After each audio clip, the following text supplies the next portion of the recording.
I want to introduce you with our next guest. Her name is Sana Bagersh. She is really an exciting woman I have ever seen in my life. I know her since like a couple of years. We first met in AmCham, American Chamber of Abu Dhabi. She is a great influential lady in UAE and the Gulf region. She started her career from the Gulf News, and she has great achievement. She is a unique blend of talent. She is a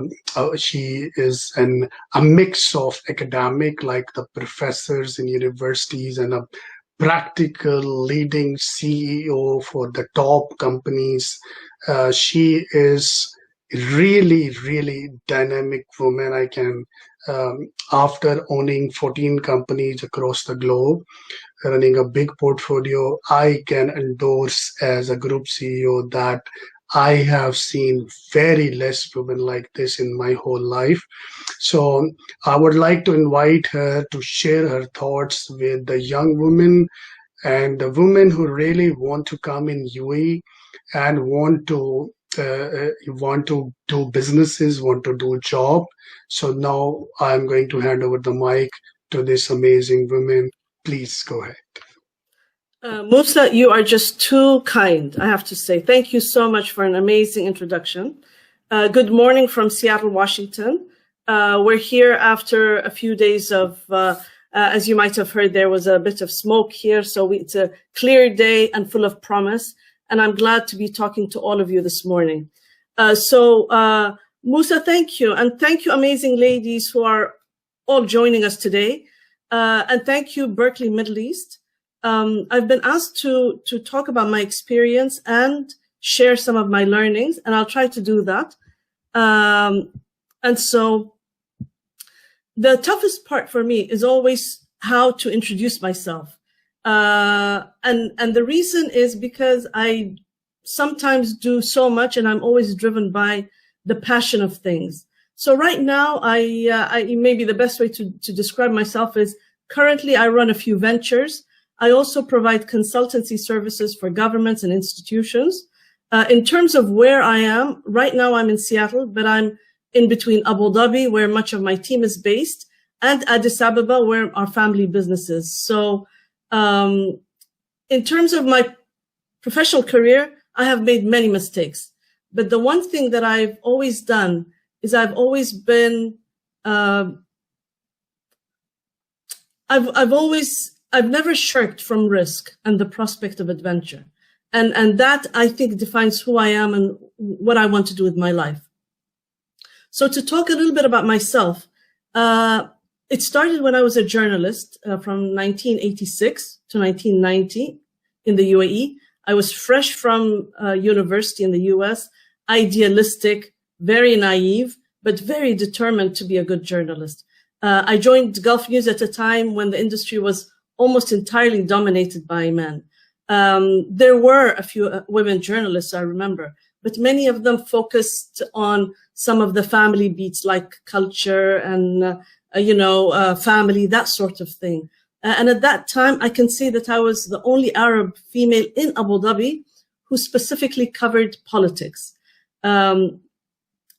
That did pose many challenges from very early in my career.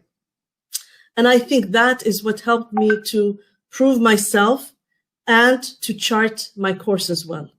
The experience, the experience took me through some challenging times, but with that kind of situation, there are so many pluses, and it came with a lot of privilege.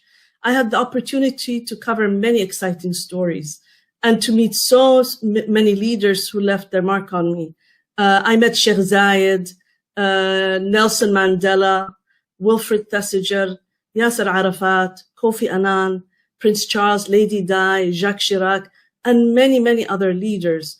I was always mindful of the great responsibility that comes with being a journalist.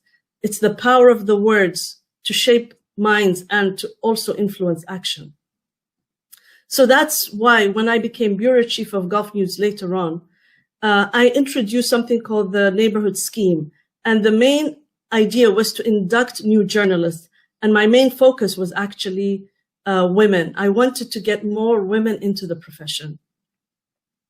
Talking about journalism, I get a lump in my throat sometimes because quality journalism today is under threat in the face of propagandists and agenda-seeking seekers who manipulate digital platforms. So right now we need capable practitioners who can uphold the principles of journalism and leaders who can protect it. And to be honest, I really believe women leaders can bring new perspectives on how to shape the future. I've always believed that women leaders can play a big role in transforming civilization. Most recently, we've seen women step up to the COVID challenge. We've seen presidents and prime ministers mitigate risks in the countries that they're leading. And we can't talk about women leaders without mentioning the formidable Ruth Bader Ginsburg, a true champion of justice and equality, and she passed away yesterday. I speak a lot at universities and government forums and sessions like this about the need for women to step up to leadership roles in government and the private sector. I remember recently, before coming to the States, there was a session in one of the universities, and for me, and it was women engineers, and I told them we really need women engineers, especially in urban development, policy creation, because when you think about it, even when you think about urban development, a woman can actually think about things that relate to, we need spaces for kids, we need a park for families, we need, this kind of space to bring the community together. So I think women have a unique perspective, and we need it to be reflected more in policies and in services as well. Right now, we know that many institutions are being disrupted. We're going through very, very tough times, and I know a lot of people have lost their jobs, and we expect many communities to fall on harder economic times. So I think it's my belief that there is no greater need for principled women leaders to come forward than right now. We need women to rebuild old blueprints, to radicalize certain things that we took for granted, to innovate and to bring greater focus on compassion, on integrity, on integration, on diversity, on collaboration, sharing, innovating. We need all of these things. We can't continue to do things the way they were. I think it is time for change.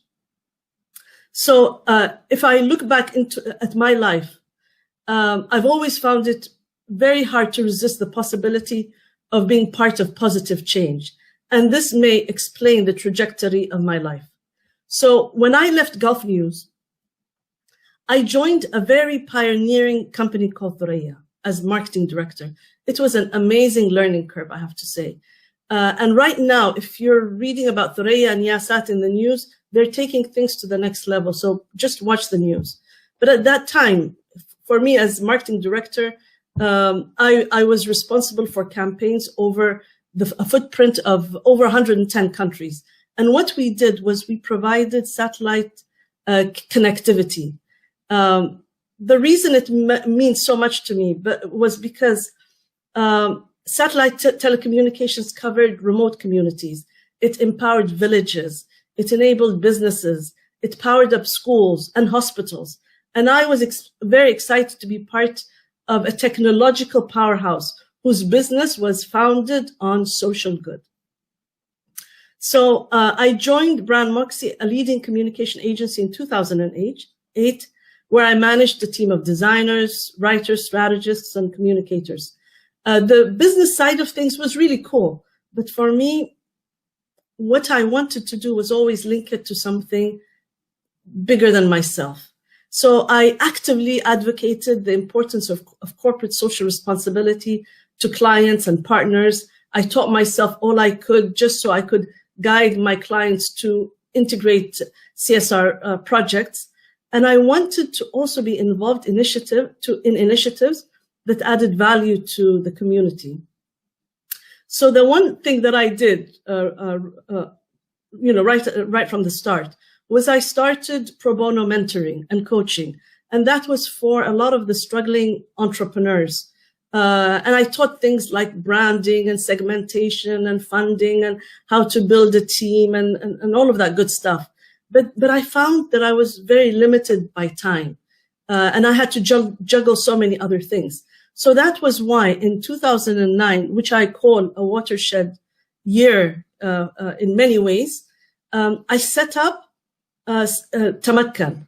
And the idea was to amplify my efforts to help SMEs. So I called my friends, professors in universities, my competitors as well, and other consultants. And I told them, let's come together to provide knowledge in a very structured way. So it was monthly seminars. And my focus was entrepreneurship, intrapreneurship, leadership, and innovation. The one lesson that I learned was when you try to do something good for others, you will attract other people who will want to share. So you will definitely attract amazing goodwill.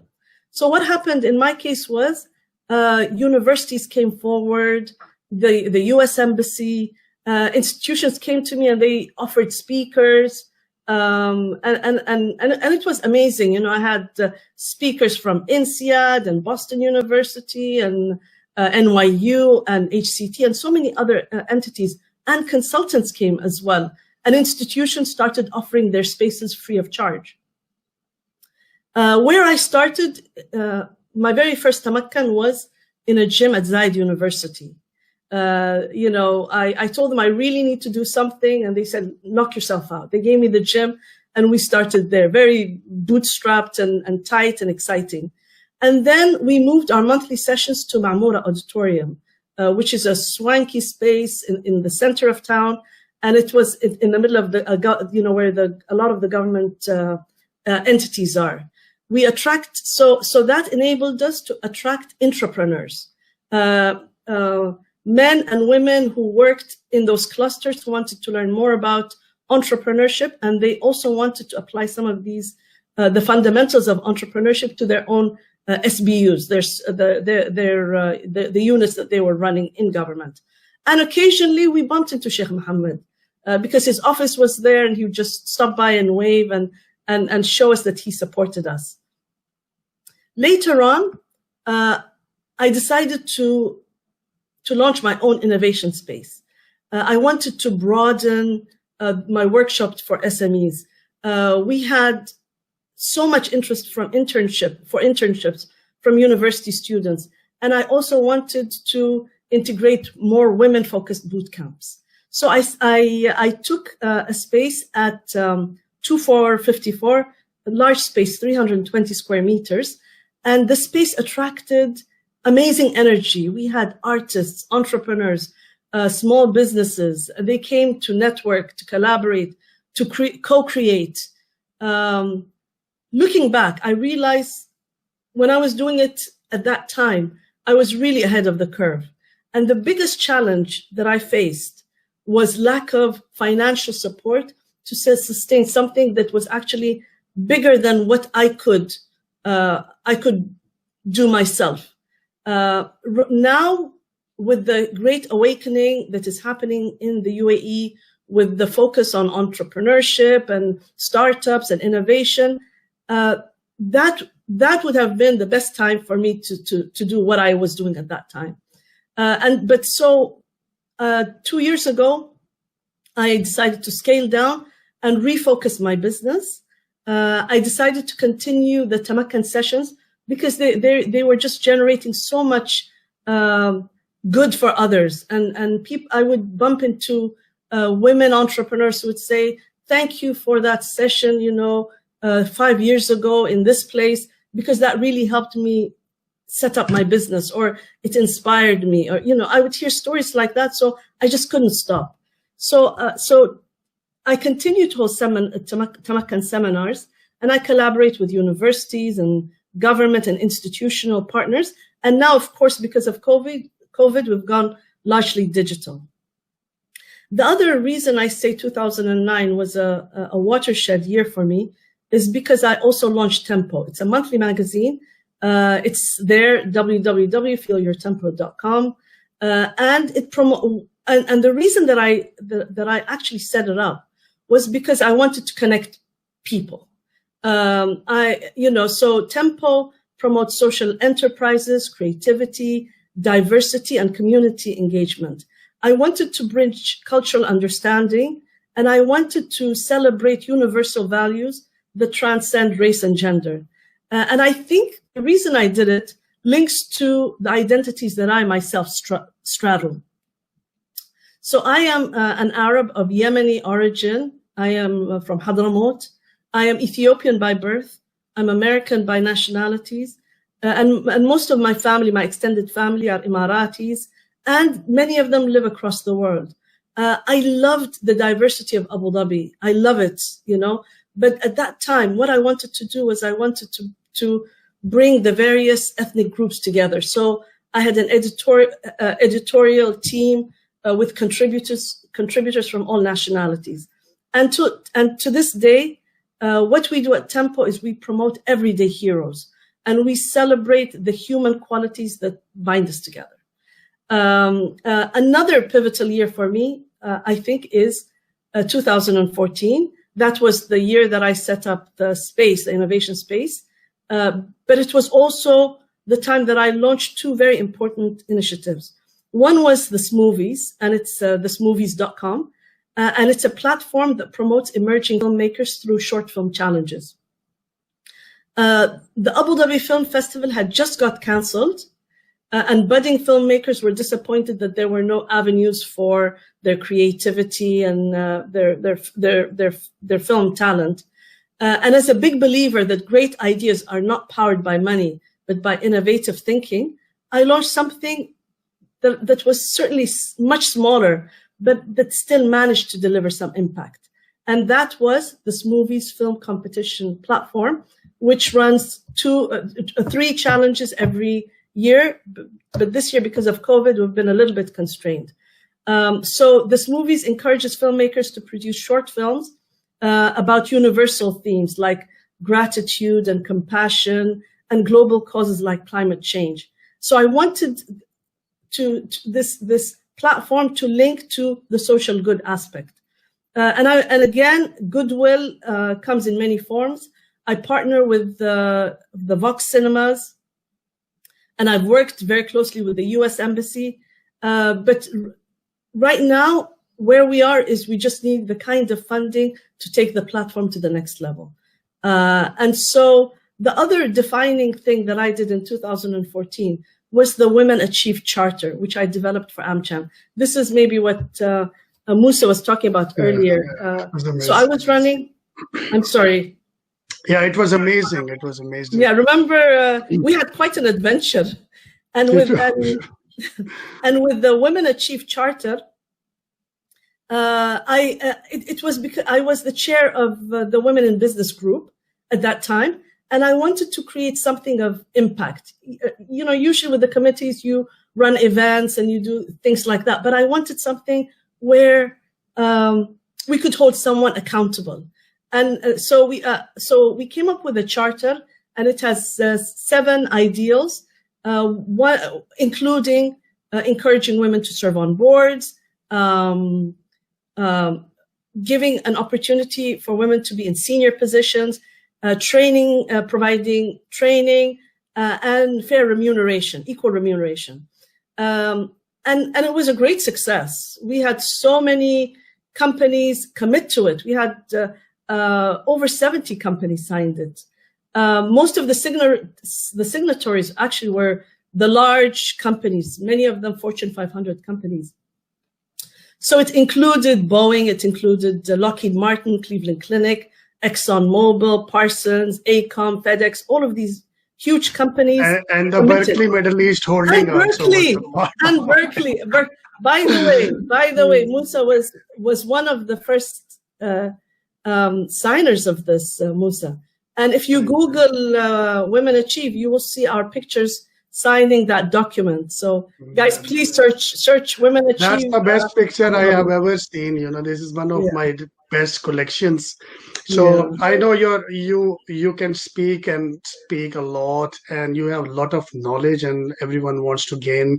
But I want you to take a hold, fresh up yourself, and I will join you in the discussion panel, which has interesting questions for you, which everyone is excited to hear. I'm very excited. Thank you very much. And I'm looking forward to have you again in the panel session. Okay.